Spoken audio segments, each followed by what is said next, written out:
on a program called what? The show was a call that I put forward to every one of us, but not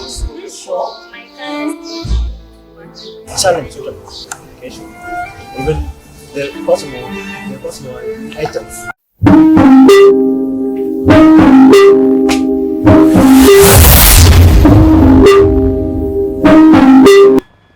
Ladies and gentlemen, mabibi na mabwana, welcome to today's episode of the Oshdi's Trust Show, where we discuss matters disability inclusion. I'm your host, Maureen Kaveke, and today, we are in for a good surprise.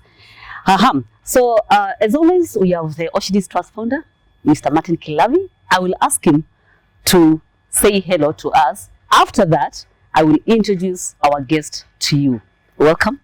Thank you, Maureen, and once again, thank you for having us in this very, very critical and crucial and important show. And thank you for what you're doing in touching lives. I'm always happy to be in the show. Wow. Yes, thank you so much. Thank you for your kind remarks. And so today I said we are in for a good treat. Yes. Because our guest today is not a kawaida one. You know, she's loaded. My goodness, she's been in this world, the disability world, more than us, I think. Yes. And so it is my honor and privilege to introduce to our guest, to our viewers, our guest for today, one Madam Salome. Welcome to the show, and please introduce yourself to our viewers. Thank you, Maureen. Yes. Thank you, Martin. Thank you. Allow me to say it's a great pleasure, and I'm very glad to be on board.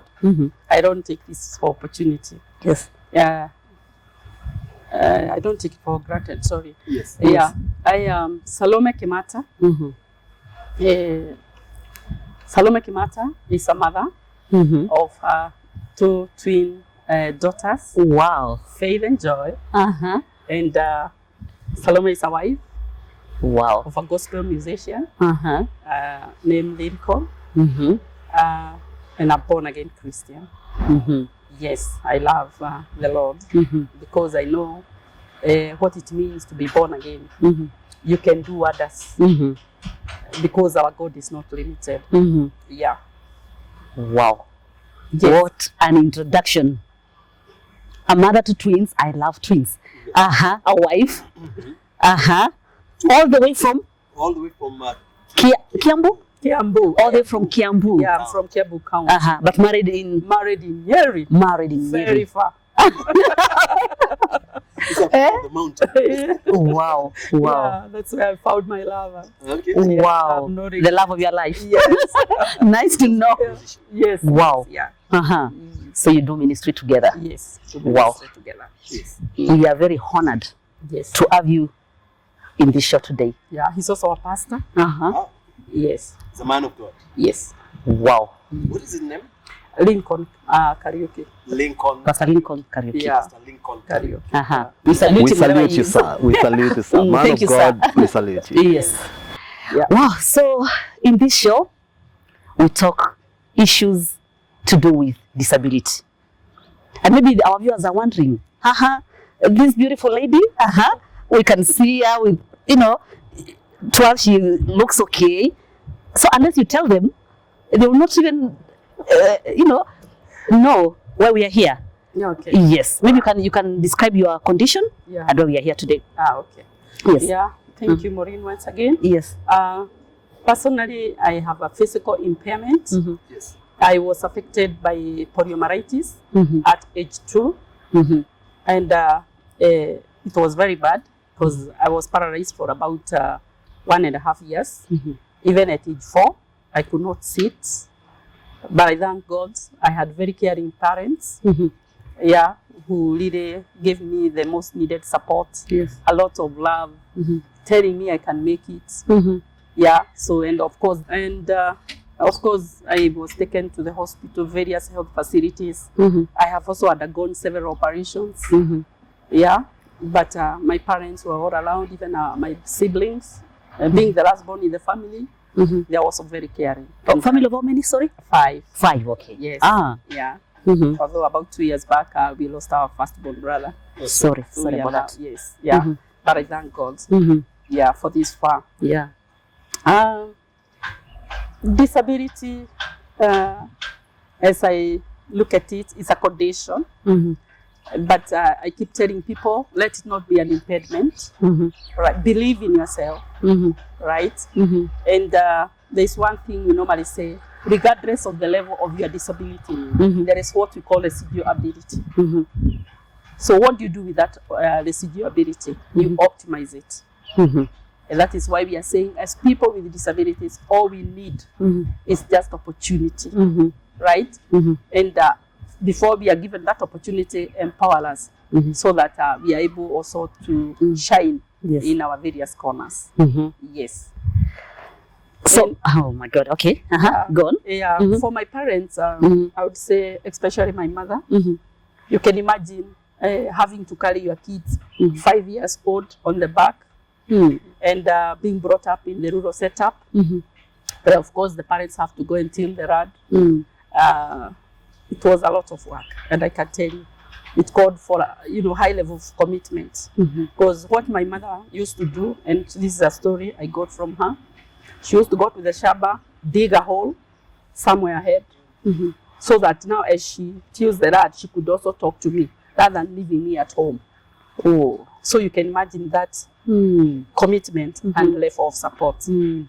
Of course, up country there is what we call this merry-go-round. Yes. My mother never used to go, but she said to her women folks, I will participate, but I will never come physically because I have no one to leave this child with. Yes. But I'll be sending my contribution. What a sacrifice. Yes. Wow. So one day, she was just about to get into the homestead. Then another lady asked her, oh, Mama Ruoro, how comes you didn't come yesterday? And she repeated the same words. I did not come, and I will never come unless the situation changes for this child. But I know you received my contribution. So what that lady went ahead to do, because I was on my mom's back, she looked at me and told Mom, what is this that you are bringing up? You better throw away. No. So, of course, it was very disheartening. Oh no. My mother passed on 2014, and she could tell me the same things. They were so fresh. The words were so fresh in her mind, as if they were said just, few hours back. And what her response was, even if Shiko dies today, I will not throw her away. I will bury her like any other child. So I will do my work. I don't know what plans God has for my child. Yes. Wow. I'm here to say, not out of pride, but what God can do. After I completed school, I got a job. My first project, because my dad's land was somewhere very downhill. And of course, I used to strain even to get there. But home will also be home, doesn't matter where it is. I bought a piece of land next to the road after I got my parents' blessing. I put up a house, 2-bedroom house, Tony house, and a kitchen outside there. And of course, my parents relocated because I felt I owe them something. I really also want to show even the community, especially those who mocked my mom, telling her hapo hakuna kazi unafanya. Let me use those words. Ni nini hii unalea? Just because you cannot walk. Just because I cannot walk? Yeah. I was literally, like grounded. Grounded. If my mom's put me outside there even to bask, if it happens to rain, unless wherever she is, come and take me back to the house. It was that bad. Yeah, but who is like God? None. We say none. Incomparable. There is nothing cannot do. And also I take you back to the Bible. There is this person who became lame, and people asked, what happened? Did the parents sin? Is it the person who sinned? But what did Jesus say? I have done this for my glory. Some of used to say, yes, I know you are my last born child, but I will take care of you. Wow. Going by what the community and women folks tell me, I can say after all, I have other 4 children. After huyu akikufa, I mean, yeah. But my mom was there for me, loud the clock. You can imagine now in the rural where you have to walk like 30, 30 minutes. Yes. Because the primary school was a bit far for me. It was like a kilometer or 1.5 kilometers from home. And my mom realized the time we are given for lunch, I couldn't rush home and go back. Go back. You know what she used to do? Exactly 12:30, she leaves the house, put food in a dish, and then she used to stay in the neighborhood. So me, when the bell rang, I could just bed in the neighborhood. I sit, eat food, my mom's goes home. And you see that in itself, it was very motivating. Wow. Mother's love. Yeah, mother's love. Mother's love, so special. And you know, a hungry child cannot learn. All right? Yeah. Something very interesting. Mom never used to carry food for my other siblings. But for you. Ikifika, show many. But she used to carry my food. Wow. Yes. Wow. So you can imagine such a mother, so caring. Yeah. May she rest full of peace. love. Yeah. May she rest in peace. Yeah. And I supported her the best I could. Even by the time she was passing on, she was staying with me. Yeah. Yeah, in Nairobi. And what to say, I did my part. Yes. Wow. And I tell parents of children with disability, take care of that child. Take care of those children if you have more than one child with disability. You do not know what God has bestowed in those children. Probably they are the ones who turn around your life. Wow. Probably that is a child who will connect you. Really? Yes. Not even with the local community, international community. I've gone to so many countries in this world. Wow. Yeah. And I tell you, some of people with disabilities, even their neighbors do not know whether they exist because their parents don't want to expose them. Exactly. Yes. You know? Yeah. No, you're talking. Yeah. So talking. As you walk around with your child, you know, say this child is fearfully and wonderfully made. And I tell you something. If this child is not taken care of, if this child is not empowered, if this child is not given opportunity, a time will come when he or she will be referred as an adult baby. Yes. That may confuse you. Yes. Because you may ask, how can I be an adult at the same time a baby? If you are not empowered, like you look at Salome. Salome is not a baby, but I'm an adult. But because I am empowered and given opportunities, all right, I have what we call independent living. Yes. I'm able to take care of my life, you know, my family and all that. But if those things never happened, as much as age-wise, I'm an adult, I'll be a baby because I will be a dependent. Yes. Wow. So it's important for every parent who has a child with disability or a caregiver to expose them for empowerment. True. Both education and employment. Precisely. Right? It's transformed. And you can sit here as a person with disability. Yes. And assure us that a disabled person needs an opportunity. Yeah, empowerment and opportunity. When those things happen, we'll be off your shoulders. We'll shine in our respective corners. Salome, yes, you have achieved a lot. A lot from your education to your working life. Please, would you share with us? About my career life? And working. Especially from education. Yeah. Okay. Yeah. There's a parent there who has locked up the kid, and you know they've not even taken them to schools. Yeah. So maybe you can take us through your education life. You went to primary, you went to high school. From there, did you go to any college? Yeah. I think this will after someone. My primary level, I joined Mogoi Girls for my O levels. After that, I also went for my A levels. Yes. In Asubi Girls, somewhere in South Nyanza. Oh, you went to Asubi? Yeah. Okay. Yes. Yeah, for 2 years. Then after that, I joined an institution, an ICT training institution, where I did computer programming. I'm able to Wow. do programs in that level languages. Okay. And immediately after leaving college, Yes. I joined a company an insurance company where I was employed as a computer programmer. Yes. Worked there for about a year or so. Then I left there. I joined a tour company, Yes. United Touring Company, where I was employed as a senior computer programmer. Okay. I worked there for a few years.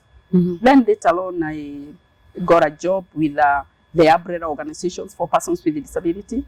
Yes. Yeah, as a project head. This was a project on civic education. And it was a way of trying to enhance participation of persons with disability in the electoral processes. That project was very, very successful. And during my time there at UDPK, I got a scholarship through JICA, that is Japan International Cooperation Agency, to go to Japan to do a course in independent living for persons with disability, ICT related.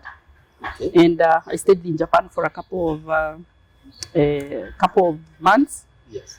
And what I took home was to see the level of participation of people with disability, just because of one thing, being empowered.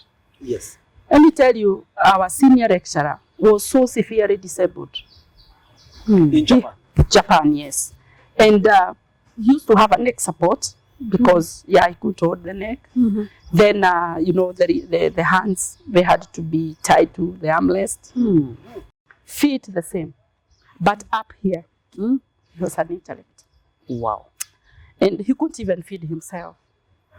And so it was just the head? Yes. Yeah. Severe. CP.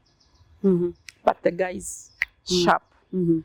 So honestly speaking, for the first 1 week, I could not even concentrate in class. I used to cry. Until one day the coordinator asked me, Salome, are you sick? I said, no. Homesick? No. Then tell us. Why are you crying? Why are you crying? But I used to look at that man and, looking at what is happening here in the country, I could say, gosh, such a man, probably even the neighbor could not even know of his existence. But he's here as a senior lecturer, and he had 3 jobs apart from that job. Huh? So I said, God, oh my. And he could execute his job perfect. Well. Yeah. So I kept asking myself, where is my disability? Where is it? Yeah. I should be learning. And learning with high speed. There's one thing he told us, even up today, I still remember, that, and I want this message to go to my fellow men and women with disabilities, and even children who could be listening. Look at the camera there, I'm telling you. Regardless of the level of your disability, there is what we call residual ability. I repeat again, regardless of the level of your disability, there is what we call residual ability. What do you do with that residual ability? 2 words, optimize it. Wow. If Salome decides to go to the field and compete with Catherine Drefer, maybe after a few seconds, I will not be seeing my competitor. But probably if I go to another field, I might do better than her. So it is important for one to identify where is your residual ability. Where is your strength? Where is your strength? Stop whining. Stop saying, I wish I could walk. Yes. Like, yes. My brother here, right?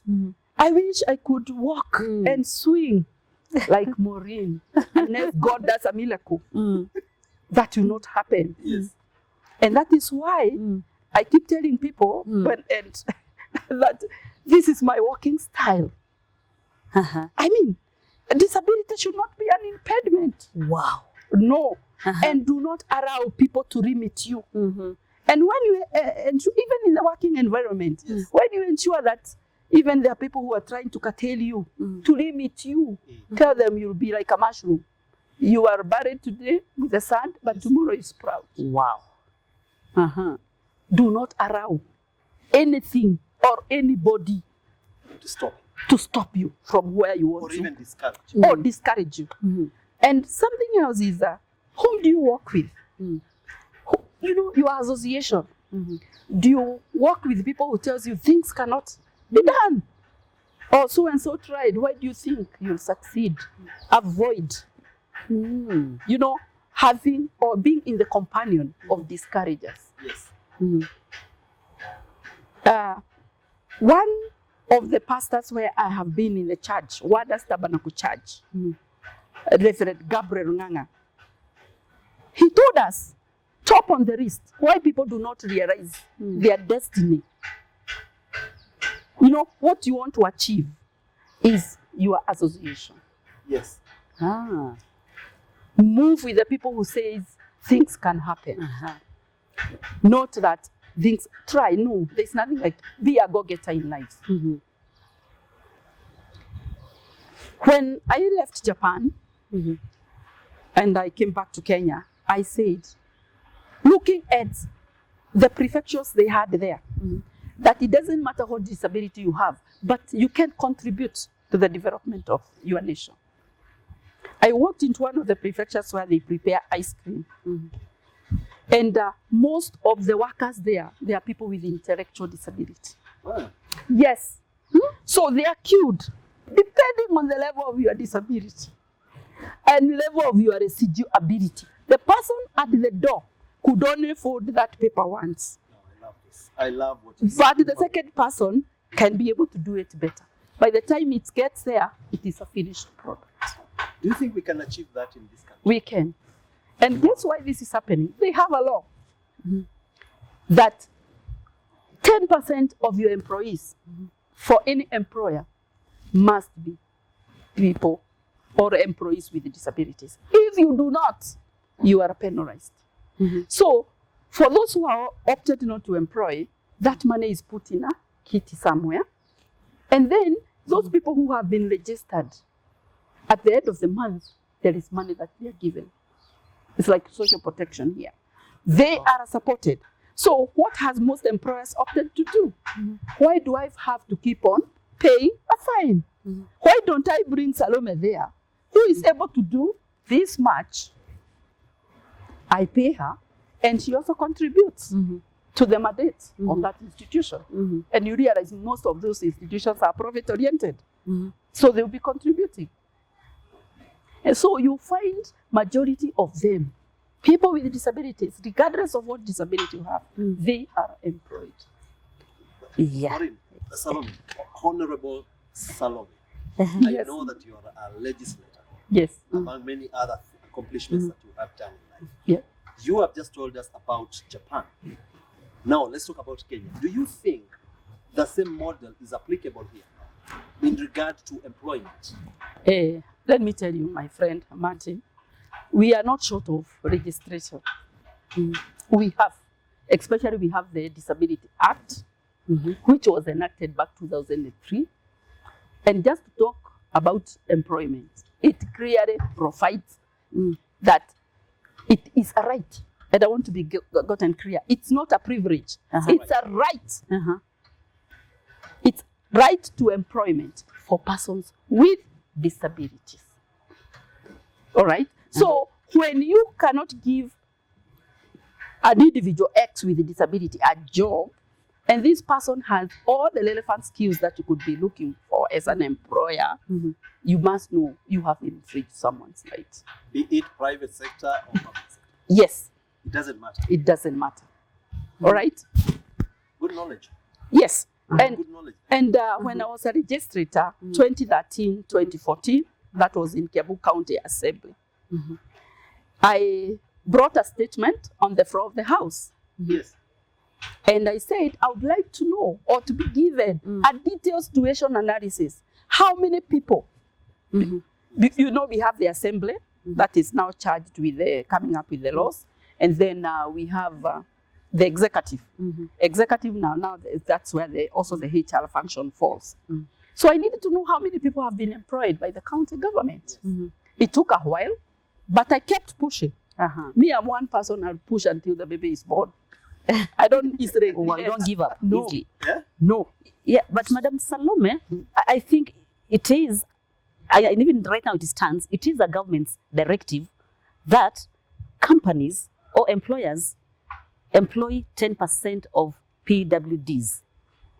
And I can tell you, especially for government offices, they are doing that. What I'm not sure of is, what is your analysis about that? What did you find out? Yeah. Are we practicing that really? Let me tell you, that is not happening. It is not happening. So. And a lot of awareness creation needs to be done. Okay. Of course, what is provided for in the law as far as employment is concerned, it says the Constitution of Kenya, which is the supreme law of the land, at least 5%, bare minimum, 5% when it comes to opportunities, both on elective and appointive positions. Yes. That is very clear in the Constitution. Then the Disability Act also talks about right to employment. Then we talk about the project which I concluded in April. I was working for CPM Global Disability Inclusion as a program coordinator. And this was on inclusive employment. And our primary target was the private sector. The project was run from 2019 to 2022. And you can remember 2020, we had the COVID. You are targeting the private sector, which is already laying off people. Yes. Right? And you are the same person working there with people with disabilities, knocking doors that they should be given. It was a total. And that is why I believe in God. That there is nothing that in here, there is nothing impossible. Yes, we are in this world for the right purpose. Yes. So, of course, I had to embrace quite innovative approaches. Also telling these private companies we need to get to a win-win situation. Yes. That we will not just give this person a job out of sympathy, but ensure this person has got the what? The right skills, yes, the qualifications. And number two, apart from giving this person the job, what you as an employer do you start to benefit? We have the tax rebates, and the law is there. For example, if you have to improve the environment, because we don't just want to praise a person with a disability at company X, and the praise is not what? Conducive. It is not enabling, right? Maybe I'm an accountant and I'm supposed to be somewhere on first floor, and there is no elevator. And probably I use a wheelchair or that kind of thing. So we tell them, this is what needs to be done to ensure the environment is enabling. Of course, it will go with a cost. But we make it very clear to this employer, whatever amount that you spend, the government is willing to do what? To refund? To refund. Yes. Yes. Yeah, in rebates.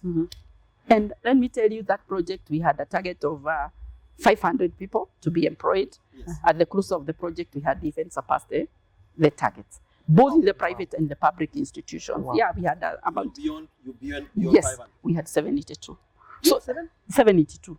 782. Wow. So it's a matter of being purposed. Yes. Have a very clear focus. Yes. All right. Believe in what you do. Right. Not because of that salary that you earn. Yeah. What is really motivating you as you do that work is to see lives transformed and transformed positively. Yes. I am very happy today, Salome, because I don't bother anyone. I'm able to take care of my life and life of my family. And that kind of thing. Why? Just because I'm empowered and given opportunity. Yes. So I want to make many Salomes out there. Wow. Yeah. So that these people are not a burden to their families, even to the community. Yes. So when I'm given a job, I don't care how much I'm earning, but how many lives will I have transformed? Yes. I remember during the interview, because before I moved to CBM Global, I was working for CBM International. I was asked a question. Salome, you have worked somewhere as an executive director, you have worked somewhere as a CEO. They convinced us, how are you going to work as a program coordinator? I told them, I'm never bothered by titles, right? My assignment, I always say, and say it loudly, my assignment is always greater than my title.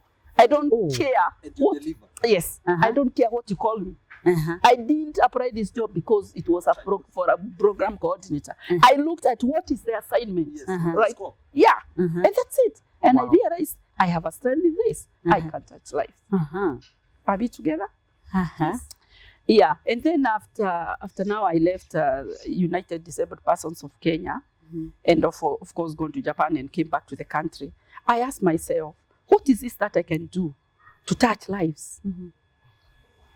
And I started an institution, an NGO, registered 2000, which has been up and running under the name of United Disability Empowerment in Kenya, acronyms UDEC. And this is a non-profit charitable organizations that have been supported by various UN agencies, embassies, and a very big thank you because of the support. We have been able to have a department on ICT where we train youth with disabilities. Yeah, because of course, you know, we are in the technology era. Yes. Then number 2, we were supported on a program on HIV/AIDS. You know, sometime back when it was declared as you know, a disaster in this country. Quite a number of people with disabilities, because of the various communication barriers, you know, they are not able to access information. We realized they are also left out. Yeah. So this project was supported by Kenya Red Cross for about 3.5 years. And we were able to reach quite a number of counties, you know, behavioral change and all that. In the event you're a person with disability and then tomorrow you realize you are HIV positive, does life stop there? Right? So that project was also very successful. Yeah. And then we were also supported to do civic and voter education. How do we enhance participation of persons with disability in the electoral processes? Right? Because we have realized, even when the other day we have just concluded the elections, people with disabilities operate at the peripheral. They are spectators. All right? Even if they are told vote. For example, you remember that time we had what do you call it? Banana and orange. Yes. Yeah, before we had now the amalgamation of the new constitution.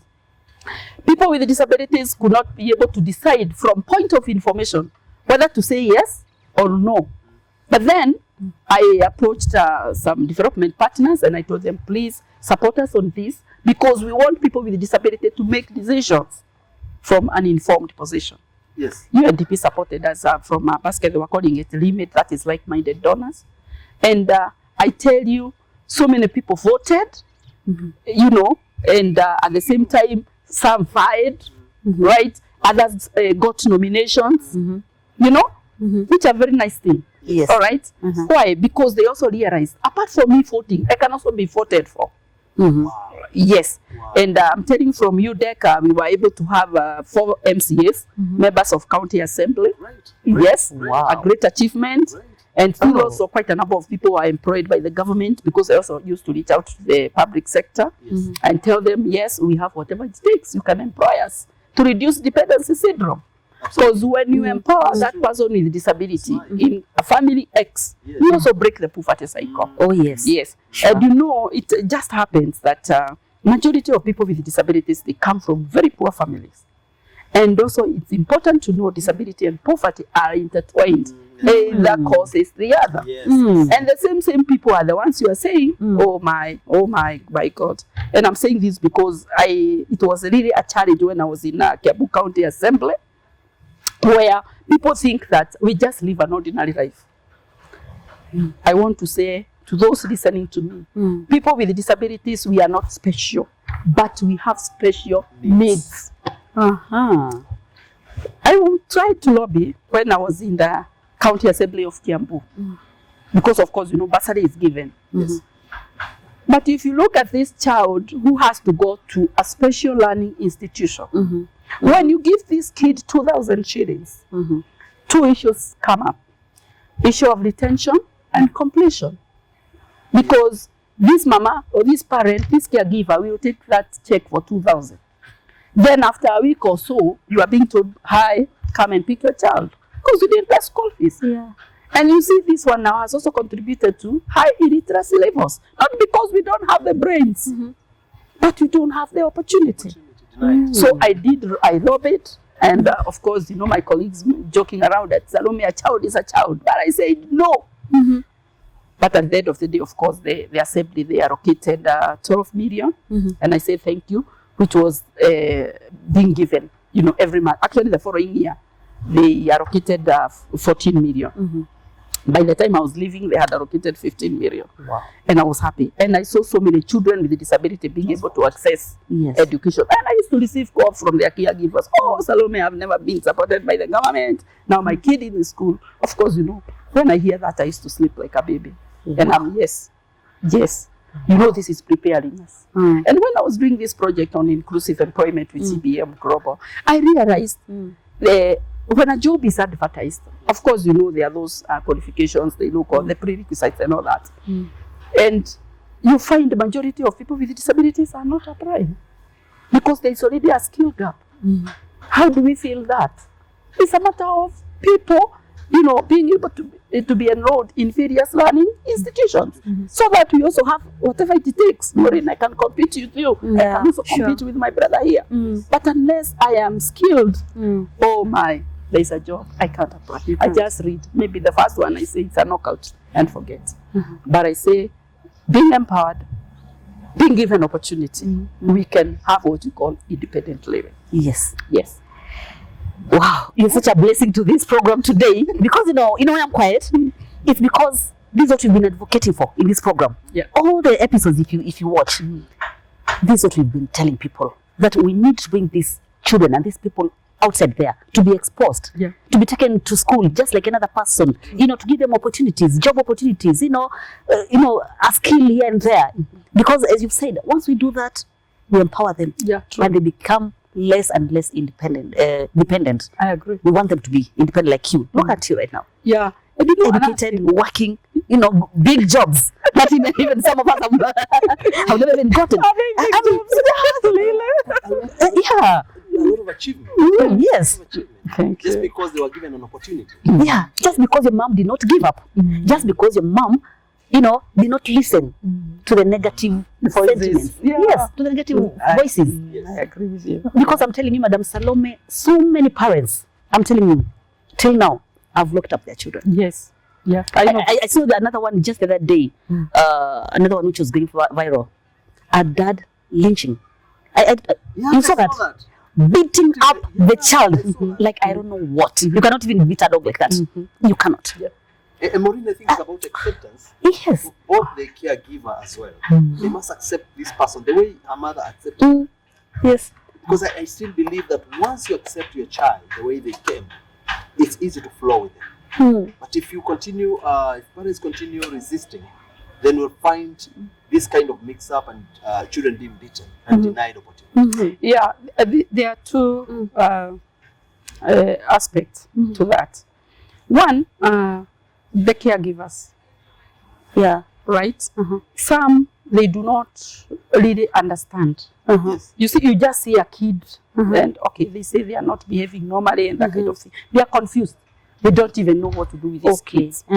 And if this family is also, if they are living in abject poverty, what do you think will be a priority for these parents, for this caregiver, is to rock this child, go and fed for the other siblings. Am I right? It's not because it's the right thing. So, as institutions working both of and for persons with disabilities, they should ensure awareness creation.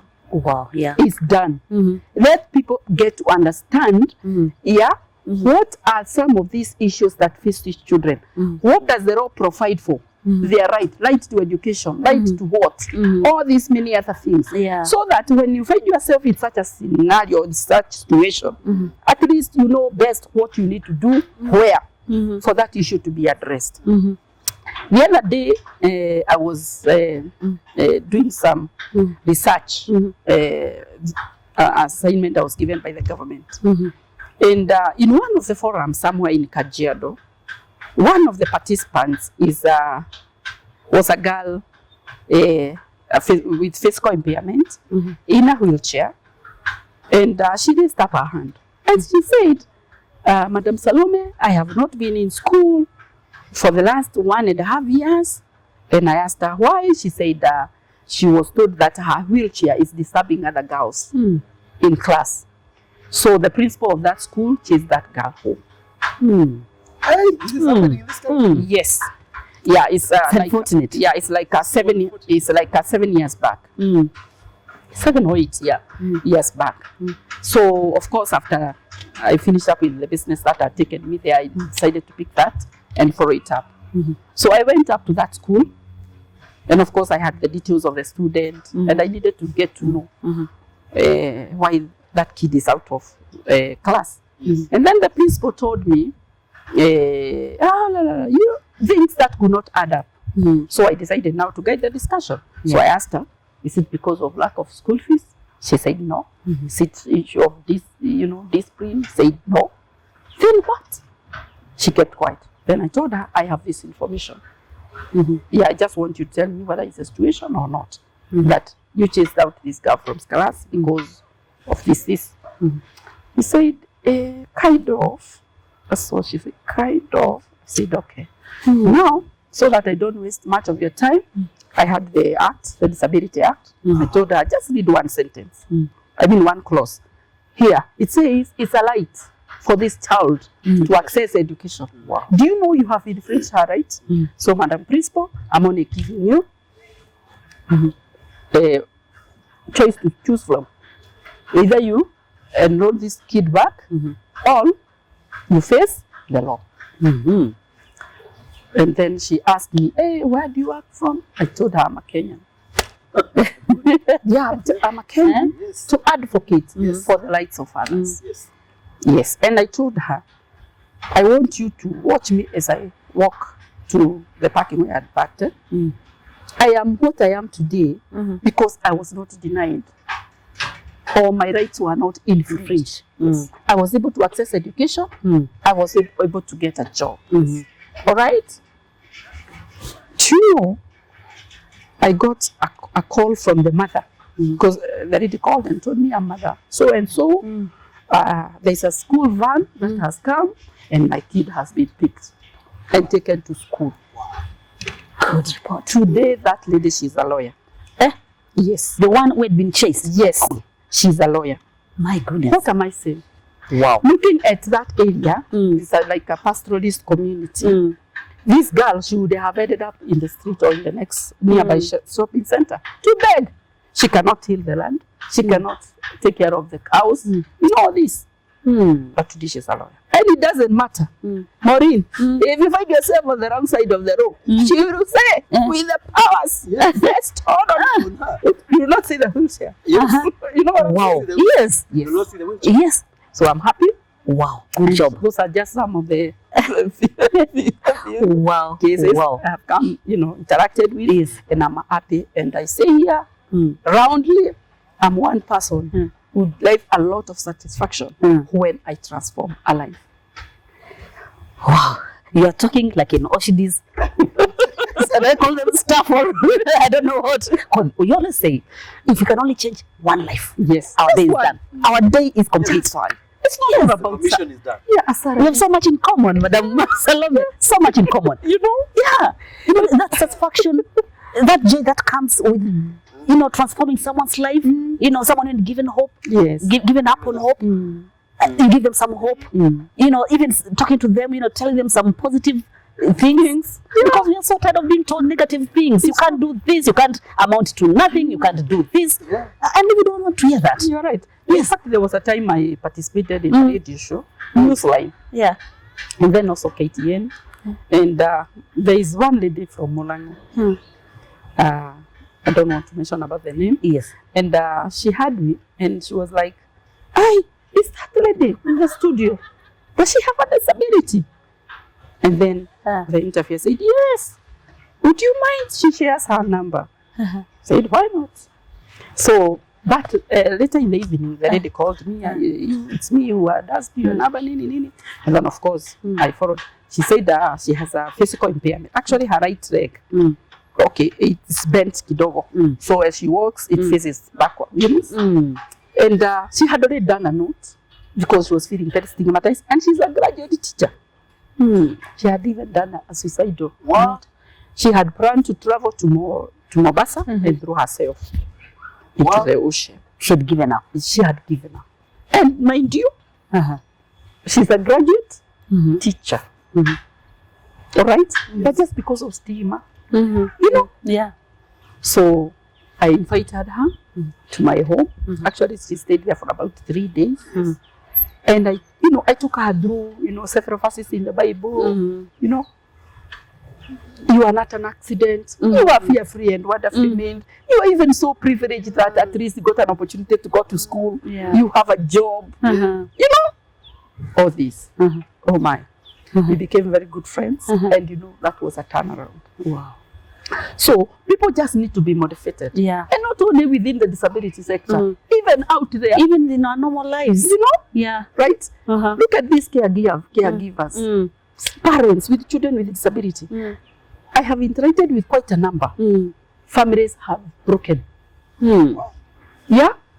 Mato, you have married Maureen here. Maureen gets a kid with a disability. You are like, what? Where? Huku, uko wetu. Sisi hatuzawadi watoto kama hawa. Huyu ametoka kwenu. Wa kwenu. Please, see the gate. Families are broken. So what am I saying? We need also to do a lot of awareness. A lot of advocacy, right? Yeah. Let people get to understand what disability is all about. Yes. Right? There are some communities, like a friend of mine who is today a budget director. I don't want to mention which office. That guy has a physical impairment. Yes. And from the community, he was telling me, if a parent happens to get a child with a disability, she wakes up very early in the morning and put that child next to the river. Because she doesn't want literally to kill the child. But what will happen to that child kept next to the river? Are there chances of survival? Oh no. Yes. They're looking for an accident. Yes, because it's looked as a curse, a nosu. Oh. Something is not right. Maureen, stigma. Yes, it is multi-craft, something could have happened, because people up today, quite a number of people do not understand what disability is all about. And that is why deliberate efforts should be made targeting caregivers. Whether you are a parent or you are a guardian, somebody who's just there to take care of that child. Yes. Get to understand so that you provide the most needed support. Yes. Then to the government, we are talking about having 5% reserved for persons with disabilities, both in public and in the private. For jobs? Appointing positions. Okay. In the public. The 10% is usually on procurement or what? No, there is a 10% on procurement. Yes. But when it comes to public, whether it is appointive or elective, the law provides for at least 5%, which is supposed to be realized progressively. Are we together? But you see, when we talk about caregiving, a parent like Mato, you are left out. Yes. But you see, when Mato is empowered, that empowerment directly goes to who? To the children. To your children. Yeah. So what are we saying? As much as we look at people with disabilities, we need to target caregivers as well, because they have been left out. When they're economically empowered, they're also able to provide for the children with disabilities. Special needs. Yeah. Because you find they struggle, the education is expensive, and probably the parent is poor. Right? And I said earlier, disability and poverty are intertwined. Either causes the other. Are we together? So if this parent is left out, what happens at the end of the day? Their priority is to put food on the table, not to take this child to school. But you see, the government should be there in a position to ensure they also have a special kitty to make sure that these children also access what? Access education. So that at the end of the day, they are able also to contribute to the development of this great nation. Yes. All right? I'm very happy, Martin and my sister Maureen. Yes.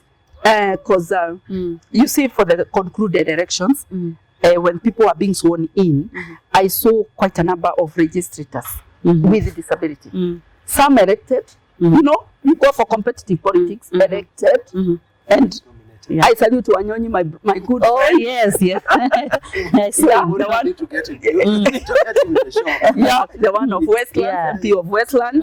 Yeah, there is also another one from Bugoma, Western. Yes. He was elected as a member of Parliament. Others were elected as members of County Assembly. And that is why I'm telling my good friends, my colleagues, people with disability, go for it. Nobody will bring it to you. Yes. All right? But then, I also want to tell the government of the day that will be sworn in on Tuesday. Yes, we have these people in the two houses, the Senate and in Parliament. Yes. People with disabilities, they are educated. We have so many people with various skills. All right? They have a cabinet that will be put together. Yes.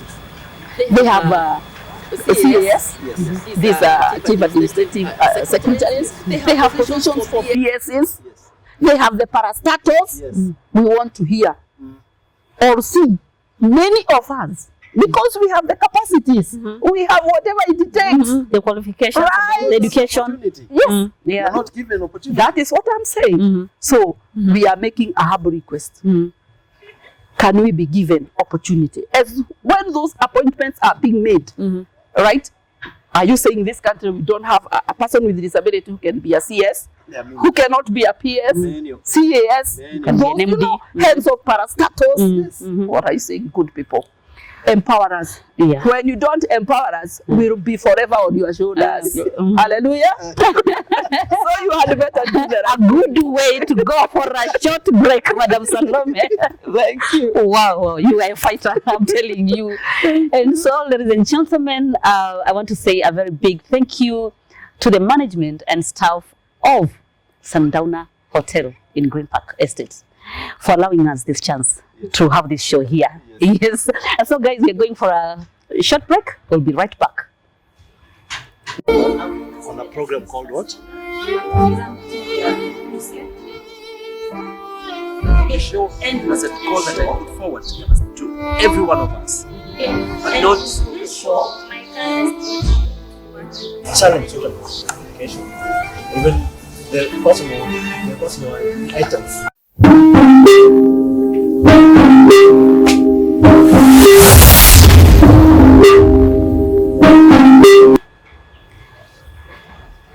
Dear viewers, welcome back to our show.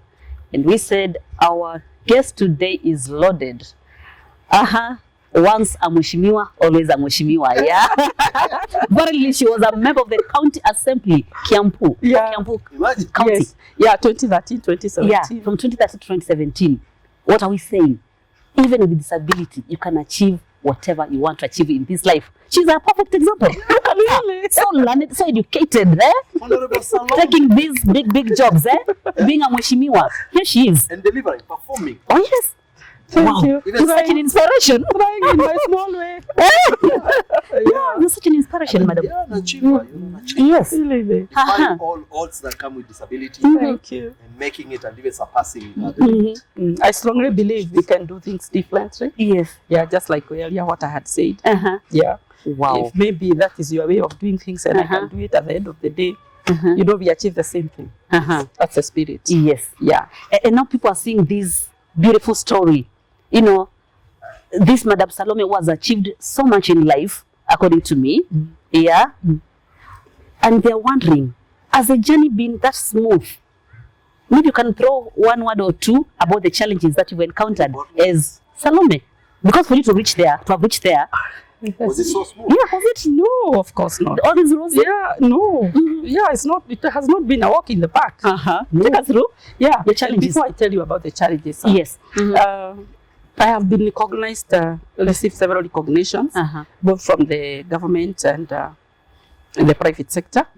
Yeah, back 2010, I was recognized by the late His Excellency Mwai Kaveke, Wow. and I was awarded with the Order of the Grand Warrior, Wow. OGW, That's why you see my communication, I say Honorable after my name, OGW. Yes. That is sort of the grad honor. And the citation was for my exemplary contribution to the welfare of persons with disabilities in Kenya. Wow. And then I was also recognized by Airtel. By then there was Celtel. Yeah. And because of the community contribution, I used to do a lot of community work. And they had said it has been a selfless service, which I was glad to do. I was also recognized by UN OCHA, plus by then the Ministry of Constitutional Affairs. It was headed by Honorable Mother Karua, and I was recognized as a human rights defender. And this was in the area of disability, ensuring that persons with disability rights are not infringed. So I did a lot of advocacy work with them. Yeah, having said that, of course... Just before you go on, I also wish to interject and say, here at Oshidis Trust, we do recognize and honor you. Thank you very much. Thank you, Marcy. We do appreciate your contribution, and we honor that. And we pray that you continue doing the great job that you're doing and impact as many as possible. I will do my best. We salute you. Thank you. And you actually inspired us to do much more. Much more, yeah. Yes. Not to touch 2 lives, not one. We've been targeting many. Yeah, and many anyway. Yes. Yeah. Now, there's one thing also I'd like to tell Matu before I talk about the challenges. Yes. As a parent of children with disabilities, the kind of work that you do as a caregiver, very few people will be willing to step into your shoes. And you know the Bible says long life is our portion. And because there is nobody who will be able to take care of those children, God has all the reasons to ensure you have or you live your life to the full. Thank you, amen. Wow. Thank you. So Thank you. from this show, I want to say, Mato, as a parent of children with disability, long life is your portion. Wow. In Jesus' name. Yeah. Amen. Nothing will cut off. Amen to that. You know, your destiny realization or what you have purposed to do for those young ones. And I want to take, I will take this along because she has been. You have to mention me every time. No. You know, most of the time people think that I have achieved this by myself, but I have a support system. Yeah. And one of the people I recognize most is Maureen because she has been working with us for the longest. So I also want to appreciate her and extend the same words of blessing that you say. Asante. And to the rest of the... And the rest of the... Yeah, so many people there are many... So it's been a journey, actually. Yeah. And now looking at the kids, we say, wow. Yes. God is faithful. Yes, it's been a journey. Thank you. Yeah, it's true. Yeah. Thank you. Yeah, okay. I did mention that to get that far, it has not been a bed of roses. Of course, there are challenges. And so debating with the environment where you have been brought up, you know, people, they see you differently from others. I remember when I was in class 2 in primary, the other kids, they used to call me Gadua. Gadua is a Kikuyu word for one who is limping. Yeah. Yes. And of course, that was very stigmatizing. Being you know. Now, instead of calling me my name, they used to say, oh, Gadua, you know. So you can imagine how I felt. So before the term ended, I remember there was one day, my mom was like, oh, is it that you don't want to go to school? Mom dresses me, I remove the uniform. And she had realized, you know, I love learning. But then this morning, she could not understand. So I said, me, Mom, I'm not going to school. He said, you are going to school unless you tell me the reason. So Dad was also called. Yeah. And I said, Mom, I'm not going to go to school because the other kids are calling me Gatua. You know, my mom just dressed. Gatua, the limping one. The limping one. You know, I didn't really like it. It gave me a very bad And we should stop this name calling. We have said that in these shows before. Yes. And that, yes. Yeah, we should many stop that. caricatures that should come to an end. So Mom, just to cut the story short, took me to school. Yeah, that morning, instead of her going to the shamba, kind of shule, and then she asked for who is the class teacher. I remember alikuwa anaitwa Joseph, the late, and said, I just want to see you for a few minutes. My kid said Salome wants not to go to school because she's being called Kagua nini nini. Is that the situation? The teacher said yes. So my mother said, I have come here as a parent to tell you that my child has a name. Wow. Shiko. Not Gadua. Shiko. Shiko. Etago. Shiko. Do you know from that? Do you know the other kids were called? Kabia, excuse me, from today. Shiko Muslimuite Gadua. And that stopped and stopped. And the teacher said, in my presence, if you happen to call her Gadua, I will beat you. And of course, you know, with kids, because here you will be beaten. Can you dare? You cannot do it. So that stopped. So in line with that, the way we address people with disabilities is stigmatizes us. There are times we are referenced as objects. Kisiwi, kipofu, just like the way you can say kijiko. You know what I'm saying? And that is why we are saying, as you address people with disabilities, have what we call first, person language first. Yes. Okay. You know? And that is why you may realize what is really in the legal instruments, like the Constitution of Kenya and the Disability Act. It's talking about persons with disability as opposed to disabled persons. Oh, yeah. Because when you call Salome a disabled person, right? When you see me, you first of all you see disability before you see the person. Yeah. But when you call Salome a person with disability, you see an individual but with a challenge. Are we together? And it makes all the difference. And the other day I was corrected by Martin. You don't say people living with. We don't live. Yeah. We don't. You are not living with it. No. We live with it's a condition. Or your children. Or your family. Oh, yeah. Yeah. And we take these things for granted, and I think we should know the right language. Yes. But people, we don't live. We are people with disabilities. And it's good to embrace that. Yes. So, of course, that is one challenge that I faced in school. And the other challenge was my second place where I worked. One of my colleagues, we were in the programming department. Myself, I was the only lady, and the rest were men. And I used to, perform very well. So I was top always, and the IT manager used to say, "Oh, Salome, you've done good work." And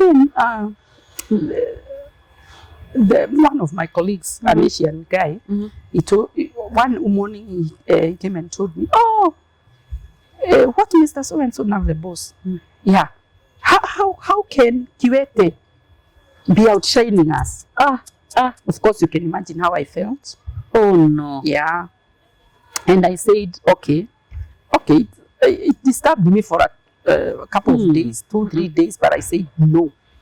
I must shake off the dust and move on. Right? Pain, no. So I decided to report. And he was called, and I said, I want to share something with you, boss, but in the presence of my colleague. So that he can attest to it or say, no, he never said. So I shared, and I asked him, did you say that? Because I wouldn't like to put words in your mouth. He said yes, and he's sorry. So that ended. Because you see, people tend to look at us from our weaker side rather than what are our strengths. And this is what I am sharing to even leaders in various institutions. Embrace what we call leadership from a strength-based perspective. When you are a boss and you have your team there, don't focus on individual strength. Pick, individual weaknesses. Pick their respective strength, run with it, and you'll achieve so much. Wow. And that is what I have done. Where I have been a boss, I embrace leadership from a strength-based perspective. Wow. And you will always achieve. Very, very. Right. Because there is nobody is all round in terms of strength. We have our individual weaknesses. So pick what is necessary and move on so that you can realize your mandate. Then family life. Right, I mentioned that I'm married with 2 children. My lovely daughters feel and joy. and a caring husband. Was it so easy to meet him? Yeah, Considering your condition. actually, He didn't mind how. Just take us through in a few minutes. yeah. How easy was Okay. it or hard? Fine. Of course, I got married at an advanced age. I was not a very young girl, but I kept telling God, my Father, I wait upon you. Wow. To give me a partner. But one thing I used to pray God, you know, there are things you say for a husband, I would like him to have this, this and this. Mine top on the wrist, a God-fearing person. A person we can sit down, talk, you know, agree. A person with a listening ear, and more so listening to what God is saying, right? And it happened, I was part of the multi-sectoral committee set by Honorable Mother Karua. By then she was the minister in charge. So he was also in that meeting as a member of the committee. It was a 43-member committee. And me, I was there to represent persons with disabilities. So that's how we met. And okay, what he shared with me, I don't know whether I should. Yes, yeah. In this program, so we are free to call it as it is. Yes. Okay. So it was in love, or what does it tell you? Yeah. Okay. What happened? This is what he told me. He used to go even to the forest and stay even for 2 weeks praying. Wow. Praying. Trusting God for a wife. Yes. And he told me when he was coming from Nakuru and he got somewhere in Naivasha, he met another friend of his, Mkolino, and then they hugged each other. And then after that, they prayed, I don't know, mpaka wakaanguka chini somewhere. But he saw something that I will give you. Ariniona. And a face. And that person has a disability. That person was limping. And that was like a year back now then. And now we come to the forum, the first day. And then, of course, you know, the first thing people do is to do introduction. Then, you know, when you are seated in a forum, you look around just to see who is there. Then he saw a face, and a familiar face. The face that, you know, it could link with what he saw. He saw in the vision. But, you know, he was not sure.